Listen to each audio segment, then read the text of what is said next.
These people had one thing in common. They knew they had it in themselves. They knew they could be something beyond where they were. They were willing to put their time, their energies to better themselves. So I would like to just tell you a couple of short stories, and we'll draw maybe a couple of lessons from them. But I would like to tell you of two women that each sold a business to Berkshire Hathaway, to me actually, for many, many, many millions of dollars. Both of them started with $2,500. By a coincidence, it was the exact same amount. It was everything they had in the world. And one of them was a woman who landed in Seattle in 1917, couldn't speak a word of English, had a tag around her neck. The tag said, Fort Dodge, Iowa. The Red Cross got her to Fort Dodge, where she was reunited with her husband, who had come to the country a couple of years earlier. And she lived in Fort Dodge for 2 years, and as she put it, she felt like a dummy. She couldn't pick up the language. She couldn't learn a word. And so she and her husband decided to move to Omaha. So they came to Omaha in 1919, and there she found a small colony of Russian Jews, so she started feeling more at home. And then as her oldest daughter went to school, she would come home, this daughter, Frances, and she would teach her mother the words she'd learned in school that day. And this woman, Rose Blumpkin, spent 20 years saving money, bringing first her siblings over, her mother and father, $50 at a time. She sold used clothing to do it. She had 4 children during this period. And by 1937, after 20 years, she'd saved $2,500. She went to Chicago, and she bought what she could of furniture. Her dream had always been to open a furniture store. And this woman who had never gone to school one day in her life, with $2,500, but with the same spirit that the people in this room had about having a dream and working to accomplish that dream, she built a business which she sold to me in 1983 for $60 million approximately, and which did $1.5 billion worth of business last year. The 4th generation is working in that business. This woman, Rose Blumpkin, she worked for me until she was 103. And then she retired, and she died the next year, which is a lesson to all of Berkshire's managers that premature retirement, you can't tell what's going to happen. But Mrs. B, with her $2,500, one further fact about her: she could not read or write. And she went into a furniture business, and she didn't bring anything unique in furniture, but she brought a determination to succeed. She knew she could outwork anyone else. She knew she cared about her customers. She worked at very low gross margins, but she built this incredible business. And I saw one other woman who did a similar thing with $2,500. I paid her hundreds of millions of dollars for her business. So I decided to go to the source and get these people before, I don't want you guys coming around to me asking me hundreds of millions of dollars. I'd like to join in with you much earlier. So I've followed this group, and today I'd like to tell you about one other small business person. This person, I went to buy his business from him, and he turned me down, which was very wise. But this was a fellow who was born about 8 years before I was. He was born in 1922. He was we'll call him Jack, lived in the Midwest. He was a pretty good athlete, didn't like school much. And I'm going to tell you one thing early in the story. Maybe you can figure out who the guy was. The company he built hires more college graduates each year than any other company in the United States. And this fellow, who was destined for this but did not know it, Jack, went to college for a year and then dropped out. He really wasn't that interested in school.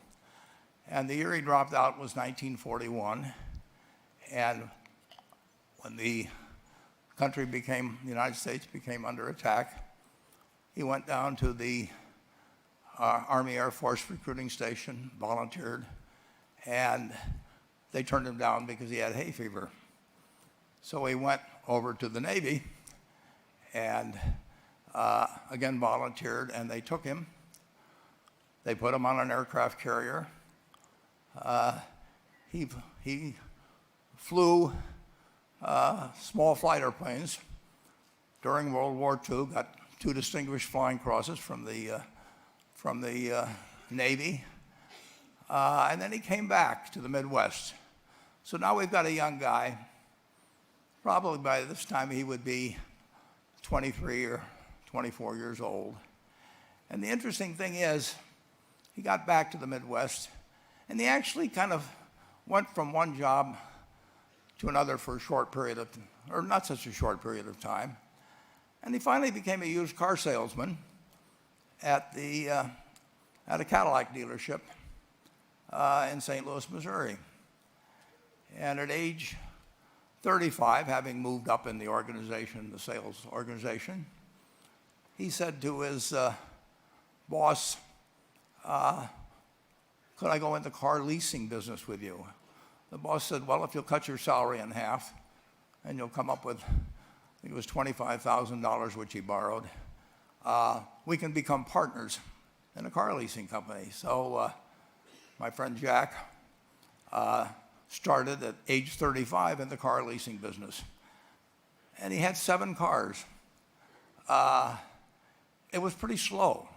In fact, one of the things he did was whenever the phone rang, he let it ring 3 or 4 times so people would think that he was very busy answering other phones.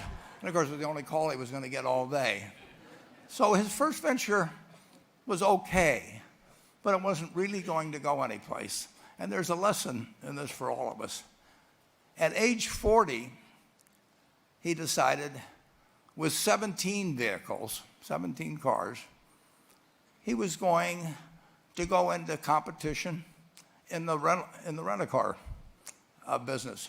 So now he's taking on Hertz and Avis and National and people like that who have hundreds and hundreds of thousands of cars.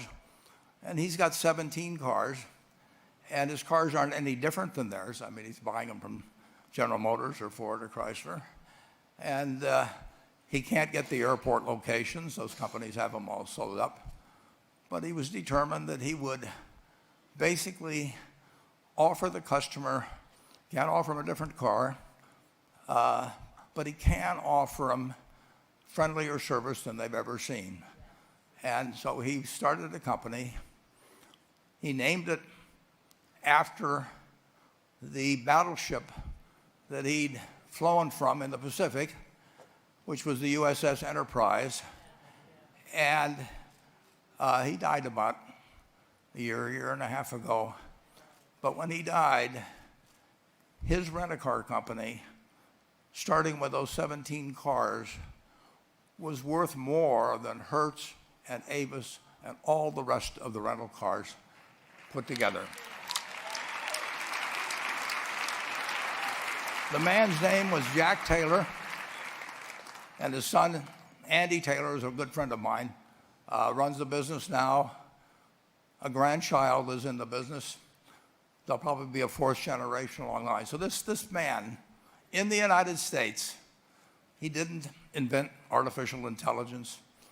He didn't do anything that, just like Mrs. B selling furniture, I mean, that any one of us could have entered those businesses.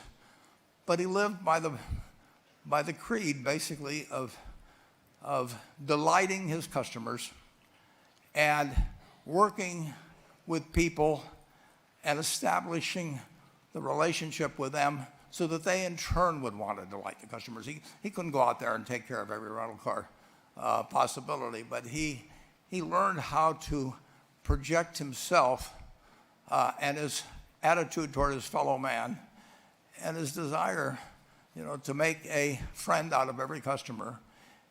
He managed to take very ordinary cars and turn them into this extraordinary business from virtually nothing. And it illustrates several points. One is you don't necessarily get it right exactly right the first time. I mean, the car leasing business, basically you were competing on the cost of money to finance cars. And it's very hard to delight a customer when you just give them the car and tell them to send you a monthly check for 5 years and you'll be back at that time. So his talents were being wasted basically in that business. But at the age of 40, with all of that experience behind him, he found the golden key, and he took a very ordinary business and turned it into an absolutely extraordinary operation. And just like Mrs. B or Rose Blumpkin did with furniture. And he didn't worry about whether the Federal Reserve was going to tighten or ease. He didn't worry about whether the stock market was up or down yesterday. He didn't worry about the things he couldn't change, but he did focus on the one thing he could change, and that was the customer's experience. And I have seen the one that got away, Enterprise. I went down to Florida and tried to talk him into selling to Berkshire, and he was smart enough not to do it. Probably the value of the company has quadrupled since I made that visit. But he was smart enough to see that he would find that business. Henry Ford, as you may know, failed twice before he started the Ford Motor Company in 1903. I mean, the test isn't whether you get the greatest business idea in the world the first time out. The test is whether you keep learning as you go along what your strengths are and what you can do for your customers, what you can bring especially to the party. You need a genuine desire day in, day out to delight the customer. I've never seen a business, and I've seen a lot of businesses, but I've never seen one that delights the customer that doesn't succeed. I mean, what you want is that customer the next day when they think, do I want to rent a car or do I want to buy some furniture? What goes through their mind? It's the place where they've had a great experience. I don't know what I paid for this tie. Actually, probably if somebody gave it to me, but for the purposes of this speech, I will say I have no idea. But or the shirt I'm wearing, but I do know. I will remember how I was treated when I bought it. I mean, you long forget about the price, but you never forget whether you had a good experience or a poor experience with the purchase experience. And you'll have a hard time finding a person that's had a wonderful experience, a delighted experience in purchasing anything that isn't going to come back. And similarly, if the memory is of rudeness, indifference, whatever it may be, they're never going to come back. And as a small business owner, and as you grow, you have to not only be able to project that interest in people's well-being, in delighting them yourself, but you have to do it through other people. And you won't be able to do it through people who themselves do not feel they're being fairly treated, that their views aren't appropriately considered. So you really do have to learn to multiply yourself through other people. Certainly, in terms of your personal life, the most important decision you'll make is the spouse that most of you will likely have. And it's very important to surround yourself with people that are better than you are. You are going to move in the direction of the people you associate with. I've been enormously lucky in that respect. I mean, I've just had teachers and friends and a spouse that really was a better person than I was, and I had enough sense to learn from these people that life went better if you behave better yourself. It took a while.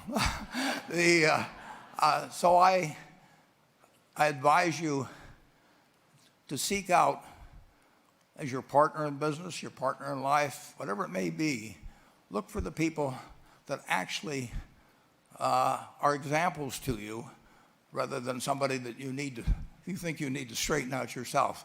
And simple rules like that, delighting customers, working through other people, associating with people that will cause you to move in a better path than you might otherwise have, they will take you so far in life that it's hard to believe. I mean, they took Rose Blumpkin without being able to speak a word of English, and couldn't read or write, and they took her to what is now a $1.5 billion business. And incidentally, there's been no money put in it since the $2,500. That's been the total capital paid into the Nebraska Furniture Mart. The business built on itself. So I want to tell you, I admire this group enormously. I'm cheering for you, and I can tell you the best is yet to come. Thank you.